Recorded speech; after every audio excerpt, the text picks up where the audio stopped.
Thank you, Madam Deputy Speaker. Now, the flaws in the old school funding system are well known, and I think it's clear that the new fairer formula addresses many of these issues. There was a distinct sense of a postcode lottery. The cash value assigned to what your child and their educational needs deserved is tied as much to their geography as it was to their ability or needs. The fact that 5 of the 10 most cash-rich schools in the country are in Tower Hamlets shows the uneven concentration of resources in certain geographical areas.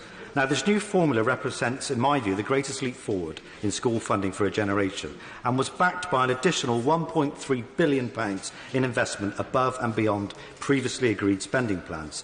Now, the new formula means that the amount allocated to schools better reflects the needs and characteristics of individual schools and their pupils. Now, I'm grateful in my area that in South Gloucestershire it received an additional £8 million as a result of the new formula, one of the largest increases in the country, and that our total education budget now stands at around £2.8 million. As well as what central government is doing, I greatly welcome the news that the Conservative administration on South Gloucester Council has announced plans to invest an additional £78 million in school buildings, including providing a brand new primary school, 2 new special schools and money for new windows, heating systems and roofs. And in addition to that, they are making available £100,000 in match funding to double the spending power of the Friends of groups in schools to help fund their particular projects. However, I also recognise that more often than not there are no easy answers in politics and there are issues that remain to be addressed. I am concerned that despite a large increase, South Gloucestershire has now slipped to become the single worst funded education authority in the country, something I don't feel is justified given there are places which are both more affluent and have better school performance. Now, in recent weeks, I have been to meet the Schools Minister, my honourable friend, the member for Bognor Regis and Littlehampton, who offered some constructive ways forward for addressing my concerns, and later visited Patchway Community College in my constituency, where 3 of my children went, to see the reality on the ground as the lowest funded authority in the country. It's a school in great disrepair which needs additional investment and quite a bit of work, to say the least. So I'm heartened by the government is listening carefully and taking seriously issues raised with them, not only by me but by colleagues in this House and also from the F40 group.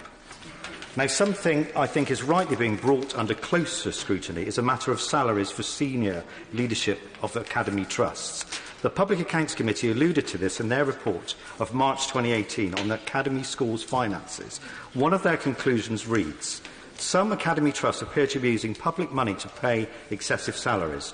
Unjustifiably high salaries use public money that could be better spent on improving children's education and supporting frontline teaching staff, and do not represent value for money. If the payment of such high salaries remains unchallenged, it is more likely that such high salaries become accepted as indicative of the market rate. This could then distort the employment market in the sector for senior staff." And I'm particularly concerned that trusts such as the Olympus Academy Trust in my own area are asking for donations and contributions from parents towards the most basic supplies such as textbooks, whilst their chief executives are taking home in their pension contributions what some parents earn in a year, let alone their 6-figure salaries, which continue to balloon. Dave Baker, the Chief Executive of the Olympus Academy Trust, now earns up to £125,000, having been awarded a pay rise of between £5,000 and £10,000 last year, putting him £10,000 above the benchmark suggested for a CEO of a trust the size of Olympus in the Creston report published in January. And this doesn't include his pension contribution of up to £20,000. Now, shortly before the general election in 2017, he announced the possibility of going to a 4-day week, cutting classroom support and restricting the curriculum for over 6,100 students in his care. This caused significant distress and upset amongst many parents in my area. Now, it's important that we get the school funding right, and it is a work in progress at governmental level, but school executives on bumper wage packets that dwarf what most people could ever hope to earn, presenting begging bowls to parents who are just about managing, is an image that leaves a bitter taste in the mouth of my constituents and is engendering understandable anger amongst them. Now, I would like to see greater transparency and accountability for excessive executive salaries, and I'm encouraged the government's stance of challenging academies to justify high salaries. I have today submitted a Freedom of Information request to the Olympus Academy Trust for full details of all remuneration packages for members of staff at the Trust earning more than £100,000 per annum. Now, finally, Madam Speaker, I believe that it is important that those taking large salaries from public purse offer value for money to the taxpayer and deliver stellar outcomes for the next generation.